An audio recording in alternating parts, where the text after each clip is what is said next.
Começamos então a falar sobre a parte da ecologia dos ecossistemas com uma coisa que já foi trabalhado dentro da parte de cadeias alimentares.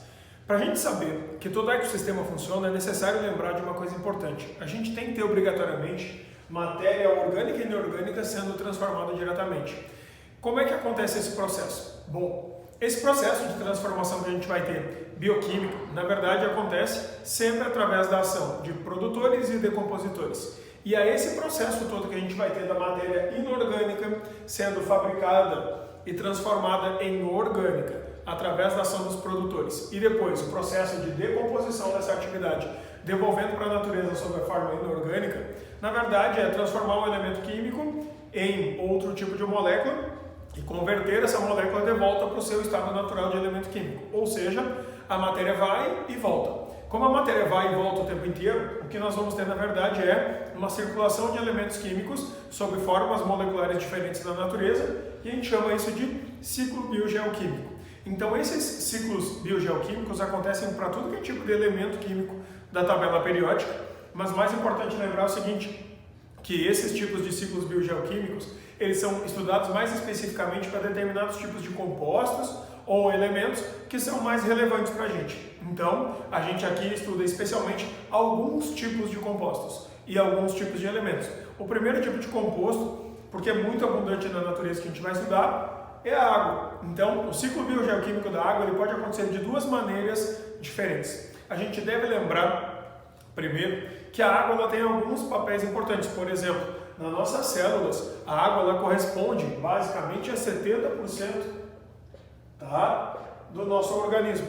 E na natureza, a gente vai ter no nosso planeta aproximadamente assim 3/4, 75% que é água pura, sendo dividido em uma parcela que é água salgada, que é a maioria, e uma parcela menor que é água doce. Então, o que é que acaba acontecendo? Nós temos muita água na natureza. Só que essa água, para nós, ela pode ser encontrada ao mesmo tempo sob as formas líquidas, que a gente vai encontrar nos rios, nos mares e nos lagos. A gente pode encontrar também sob a forma sólida, que são as geleiras que a gente encontra nos polos, e a gente pode encontrar ainda também sob a forma gasosa, que é o que a gente encontra na atmosfera sob a forma da umidade relativa do ar. Então, a gente ao mesmo tempo na Terra pode encontrar todos os estados físicos da água. Uma coisa muito importante de lembrar lá da físico-química são as transformações físico-químicas, né? De sólido para líquido, de líquido para gasoso e vice-versa. Quando a gente tem essas transformações, lembrem que na transformação a gente tem mudança na quantidade de calor na água, mas não tem mudança de temperatura, ou seja, do sólido para o líquido, ou do líquido para o sólido, isso acontece a 0 graus. E quando a gente tem do líquido para o gasoso, ou do gasoso para o líquido, isso acontece a 100 graus. Aí o que acaba acontecendo? Quando a gente encontra essa água na natureza, para nós, por exemplo, a água é encontrada na natureza sob a forma de vapor e esse vapor começa aos poucos a condensar, se transformando em nuvens cada vez mais pesadas. Então, existem 3 formas da gente ter o retorno dessa água diretamente para o solo. Ou é granizo, né, chuva de pedrinhas de gelo, ou então a gente encontra sob a forma de neve, que é quando vem na forma de flocos de gelo, ou ainda sob a forma de chuva líquida, né? Então, depende do índice de pluviosidade. Quando acontece isso, então, a gente pode ter 2 retornos da água, tipo retorno que vem e volta, que seria muito rápido, e a gente quase não tem contribuição para o resto do ecossistema, e o retorno lento. Esse para nós é mais interessante. Então, o retorno rápido, que quando a chuva vem e vai, acontece assim, chove, normalmente o solo está muito quente, isso acontece muito em cidades onde tu tem um índice de pavimentação, asfaltamento, né, muito grande, muito prédio, muita casa, então a chuva vem e volta muito rápido. Esse ciclo de água vai e vem sem parar é o chamado de pequeno ciclo da água ou ciclo curto. Esse ciclo curto ou pequeno, ele na verdade ajuda muito pouco os vegetais, os animais, porque na verdade não tem um tempo de retenção no solo muito grande. Quando essa chuva ela dura um pouquinho mais de tempo, já é um pouquinho melhor. Em geral, o curto ou pequeno ciclo da água ele dura poucos minutos, acontece quando a gente tem muito tempo sem chover, a temperatura, né, o tempo está muito quente e muito abafado. Então chove e rapidamente a água começa a evaporar. Isso normalmente não ajuda muito. Agora, se a gente tiver um período de chuva um pouco mais longo e começa a chover, a pluviosidade aumentada, ela começa a fazer a primeira coisa, que é limpar a atmosfera. Então, a grande quantidade de poluentes que tem na atmosfera é limpada, chove, derruba tudo para o chão. Obviamente, se isso cair na água, muda o pH da água, muda o pH do solo, mas limpa a atmosfera. Por isso que quando fica muito tempo, assim, vários dias sem chover, e aí dá uma chuva, quando a gente sai fora de casa depois da chuva e respira o ar, a gente até sente a sensação de que o ar está mais leve, mais fácil de respirar. Isso é porque o número de poluentes atmosféricos diminuiu muito, porque a chuva trouxe eles para baixo. Então, quando acontecer dessa chuva ser mais longa e permanecer por um período mais longo de tempo, o que vai acabar acontecendo é que a chuva desce, e então, assim que ela desce, ela infiltra e começa a abastecer todos os depósitos de água subterrâneos, seja o solo ou lençóis freáticos, aquíferos que a gente vem a ter, todos esses pontos começam a ser novamente repostos. À medida que esses lençóis são repostos, a gente vai ter também a reposição de todos os tipos de nascentes de rios, repondo as nascentes de rios, de açudes, de banhado, de pântano, e até mesmo a água retorna para o mar, e então começa a parte biológica, que é quando a gente começa a ter a entrada na vegetação. Quando acontece isso, toda a vegetação começa a absorver essa água. E então, esse ciclo da água agora sai simplesmente da natureza e começa a entrar dentro das cadeias alimentares. Obviamente, nós sabemos que uma parte dessa água não vai chegar nos animais e nos vegetais. Por quê? Porque parte dessa água já retorna para a natureza, ou pela evaporação da própria água, ou seja, dos açudes, dos rios e dos lagos, ou então começa a evaporar diretamente do solo. Essa taxa de evaporação que nós vamos ter diretamente do solo e da água diretamente dos pontos onde deposita, como rios e lagos, na verdade é uma taxa bem importante. Essa taxa de evaporação ajuda a formar novas nuvens para chover de novo.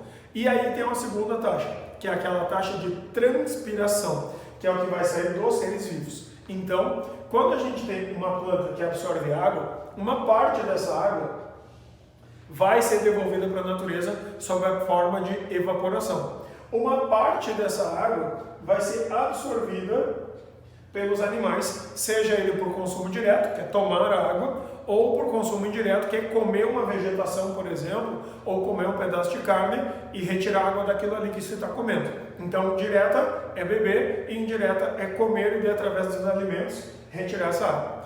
Essa taxa toda de água que vai entrar nos vegetais e vai evaporar, e dos animais e vai evaporar, compõe o que nós chamamos de taxa de evapotranspiração. A evaporação é o que vai sair diretamente do solo ou dos depósitos de água, e a taxa de transpiração é a parte que vai sair da vegetação e dos seres vivos em geral, dos animais também.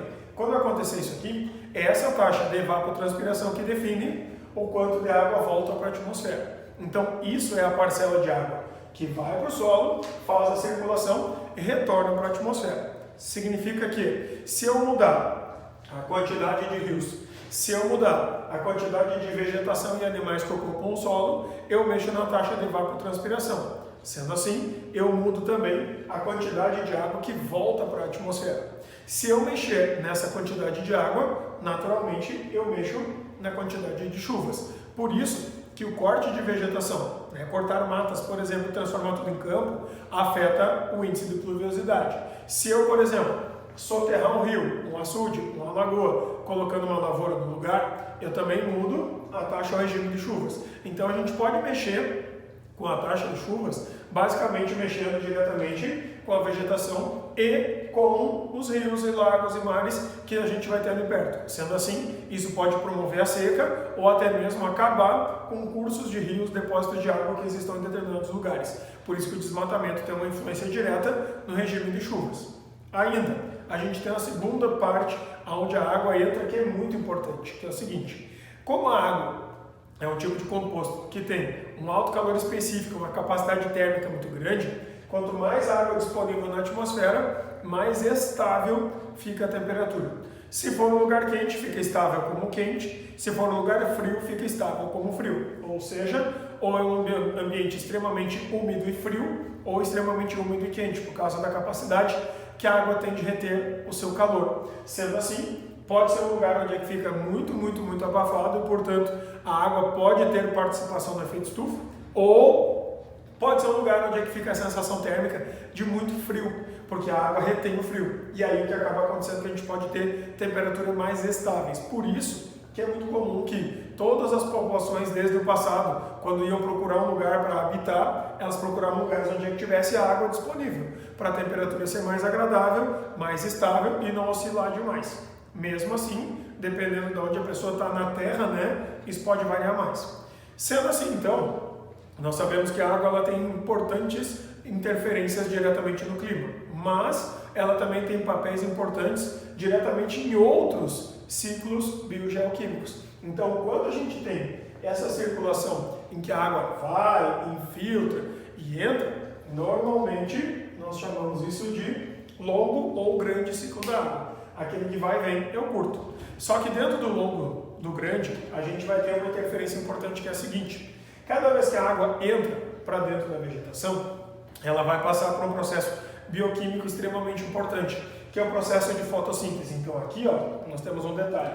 A partir do momento que essa água entrou aqui para dentro, se ela não for evaporada diretamente para a atmosfera, ou se ela não for transpirada para a atmosfera, ou passada para um animal através da cadeia alimentar, ela vai passar por um segundo estágio, que é quando a água é rompida, é quebrada, é destruída pela ação da fotossíntese, numa etapa chamada fotólise da água, e a gente vai partir a água aqui no meio, dividindo ela em íons H+, e seus elétrons, que se separam do oxigênio.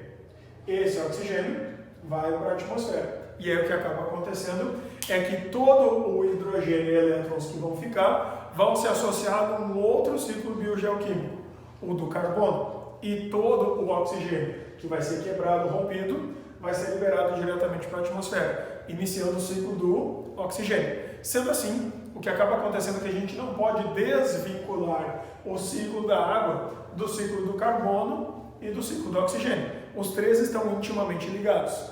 Aí alguém vai dizer assim, tá, mas e aqui na água não acontece a mesma coisa? Acontece a mesma coisa. Por quê? Porque dentro da água a gente tem algas que fazem o mesmo fenômeno, o fenômeno da fotossíntese. Sendo assim, nós também teremos a liberação de oxigênio aqui dentro. Nós também teremos um pouco de fixação de carbono, do ciclo do carbono, aqui dentro. Então, a água também é importante, que significa que se eu poluir a água, eu vou simplesmente interferir diretamente na liberação do oxigênio. Eu posso interferir diretamente na coleta de carbono para fazer fotossíntese. Então, a água ela tem um papel extremamente importante para dar o pontapé inicial para esses outros dois ciclos biogeoquímicos. Então, a gente deve tomar bastante cuidado, porque esses três ciclos, o da água, o do oxigênio e o do carbono, eles estão ligados diretamente. Então, por exemplo, quando que a gente tem a relação com o oxigênio? A gente tem a relação com o oxigênio quando a gente lembrar o seguinte, que da água, dos rios, dos lagos e dos mares, boa parte do oxigênio que nós respiramos está sendo liberado para a atmosfera, na forma de O2. Esse O2, na atmosfera, ele corresponde a aproximadamente 21% da atmosfera, tá? Sendo assim, uma parcela bem grande. O resto é basicamente nitrogênio, né? Então, quando acontece isso, esse O2 que fica ali na atmosfera, ele tem 21% em O2 puro.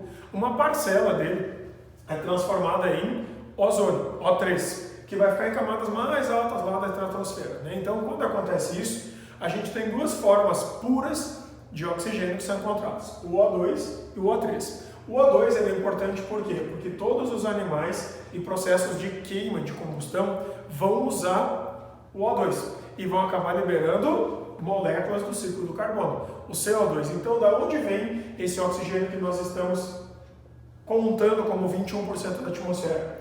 Predominantemente dos rios, lagos e mares, fabricados diretamente por algas. Então, o processo das algas, a fotossíntese das algas, é que disponibiliza, que abastece a nossa atmosfera com esse oxigênio. Sendo assim, poluir a água eliminando as algas significa diminuir a quantidade de oxigênio disponível. Então, o oxigênio, quando está na forma de O2, tá? tá? Ele abastece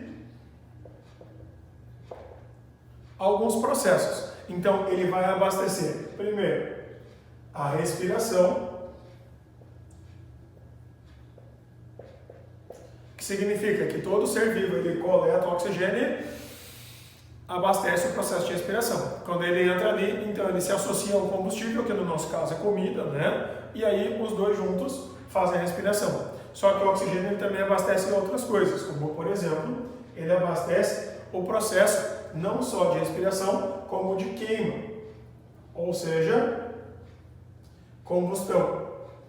Aí, se tu considerar que a equação química da respiração celular, da queima mesmo, da combustão são iguais, dá para considerar praticamente como sinônimos. Então, quando a gente vai queimar qualquer coisa, por exemplo, numa chaminé de fábrica ou de casa, queimando lenha ou queimando combustível, está usando oxigênio. Então, nesse caso, usa o oxigênio. Só que nós também usamos o oxigênio para um terceiro tipo de processo, que é um processo bem importante que muitas vezes as pessoas esquecem, que é o processo de decomposição. Só que aí, esse processo de decomposição com oxigênio entra naquele processo que nós chamamos de decomposição aeróbia, com oxigênio. Sendo assim, o que acaba acontecendo é que esse O2, que está sendo liberado pelas algas, ele é importante para a gente respirar, para a gente ter queima e para a gente ter a decomposição aeróbica. Então, o que acaba acontecendo é que a partir desses processos de respiração, que qualquer tipo de ser vivo, ou processo de queima, ou processo de decomposição que pode ter pelos seres vivos na natureza, quando acontecer esse tipo de coisa aqui, esses três processos estão gastando O2. Quando a gente tem o O2 em altas camadas da atmosfera, a própria radiação solar converte esse O2 em O3. E aí nós vamos ter então um segundo tipo de processo, que é o uso do O3, ou seja, ozônio. Tá? Então, o oxigênio molecular, o O2, é para respirar, para queimar e para decompor. O ozônio, ele é filtro de radiação. Então, esse filtro é o filtro solar que a Terra tem lá em cima. O que acaba acontecendo com a gente quando a gente destrói parte dessa camada de ozônio? Diminui essa camada espessa de ozônio que tem lá em cima, fabricando então uma camada mais fininha, ou rombos, buracos na camada de ozônio. Então, os buracos da camada de ozônio, eles vão gerar um outro tipo de problema.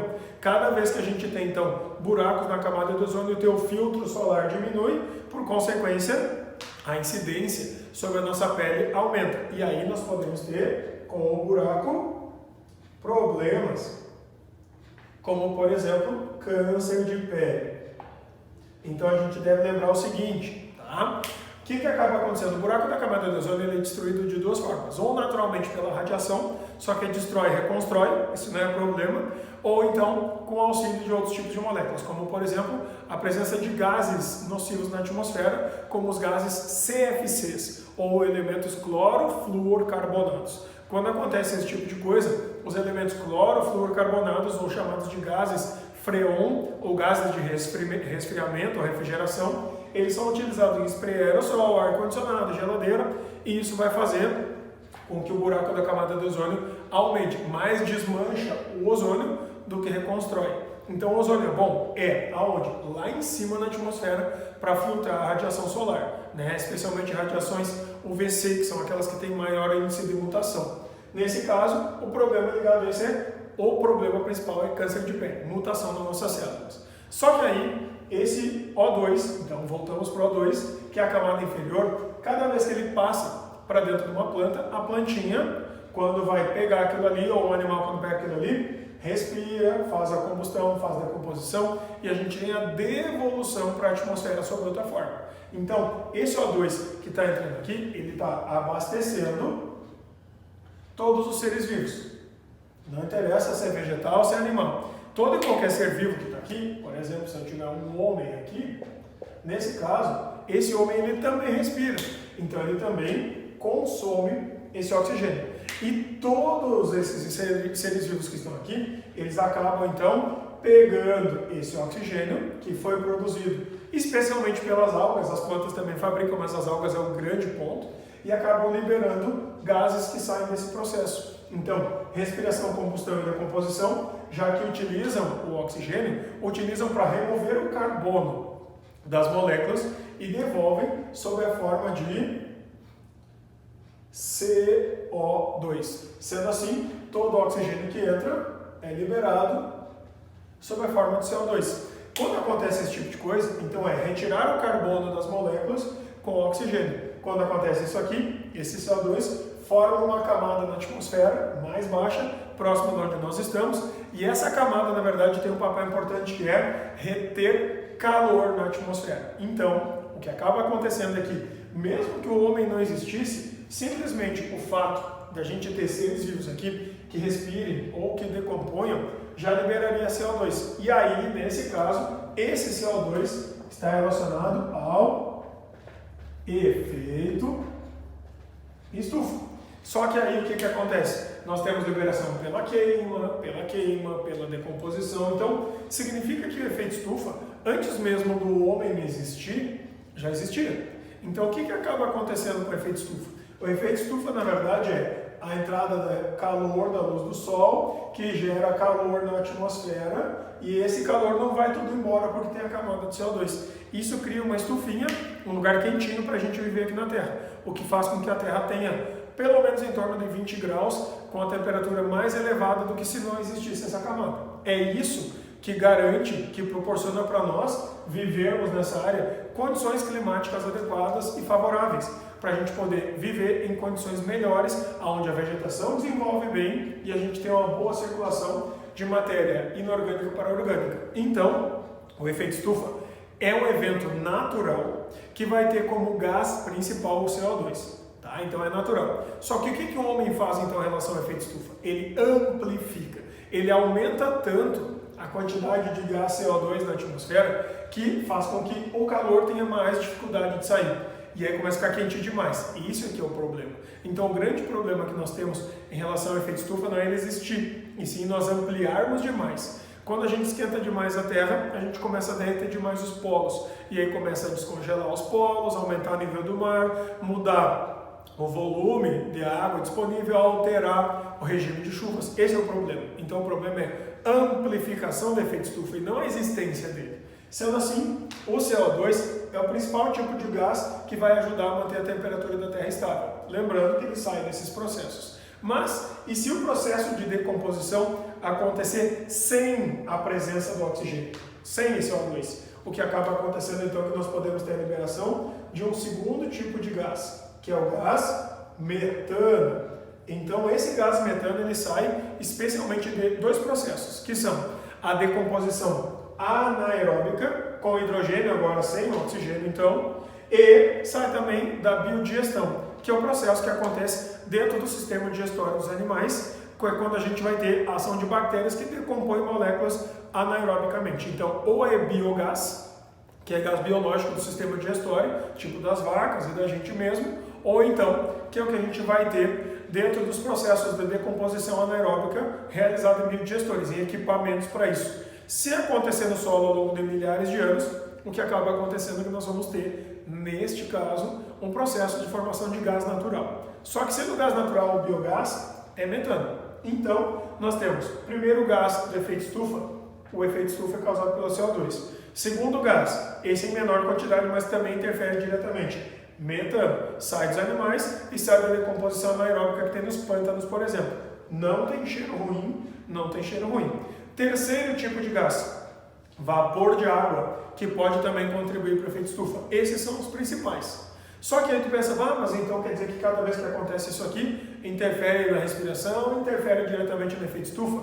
Sim, interfere. Mas nós temos outros tipos de problemas que interferem mais. Por exemplo, nós sabemos que a queima, por exemplo, numa churrasqueira, numa lareira, libera um gás para a atmosfera. Isso interfere no efeito estufa. As queimadas. Outro tipo de evento, queimada de combustíveis fósseis, que é petróleo, carvão mineral ou próprio gás natural. Nesse caso, nós estamos tirando um depósito de carbono que estava no solo e utilizamos como combustível de carro, ou utilizamos como combustível de fábrica.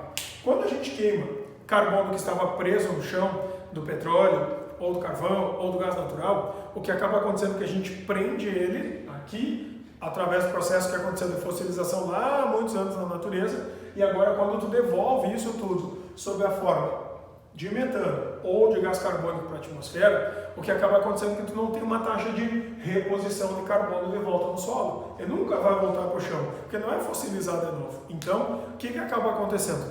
Nós precisamos de um único tipo de mecanismo que permita, por exemplo, que a gente tente segurar mais CO2 no chão. O único jeito disso acontecer é quando esse CO2 é coletado pela fotossíntese. Então, são dois fenômenos antagônicos. A fotossíntese recolhe CO2 na água também, e a respiração, combustão e decomposição devolvem CO2. Então, o que acaba acontecendo é que quando a taxa de devolução de CO2 para a natureza é maior do que a taxa de coleta, nós começamos a amplificar o efeito estufa.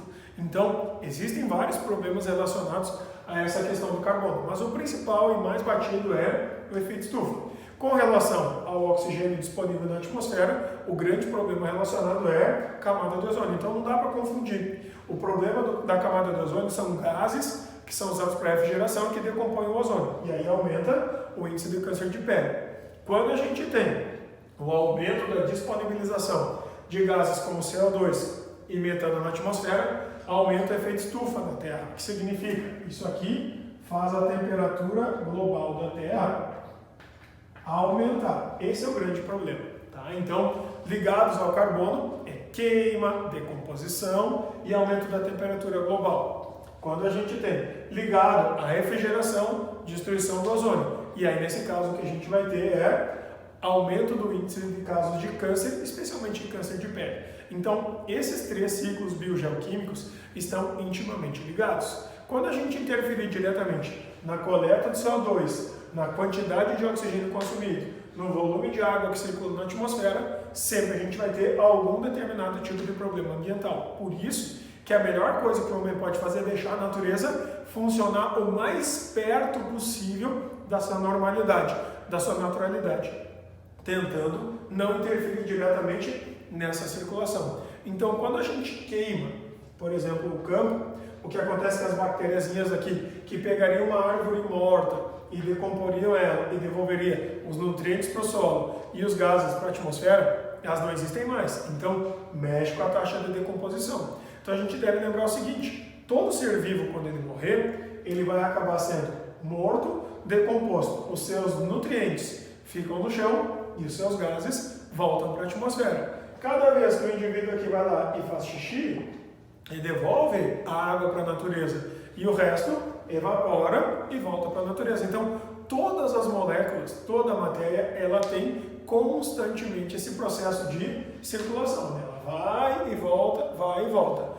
Em algum momento, as moléculas passam pela gente, pelos seres vivos, e depois elas devem voltar para o seu ponto original. Então, se nesse caso o CO2 é coletado e fixado pela fotossíntese, pelos processos de respiração, combustão e decomposição, ele é destruído e acaba sendo devolvido para a natureza. Então, sempre a gente vai ter respiração, decomposição, evaporação, que são mecanismos que acontecem naturalmente na transformação desses três principais tipos de compostos químicos. Quando a gente tem qualquer tipo de alteração, isso vai gerar algum determinado problema ambiental.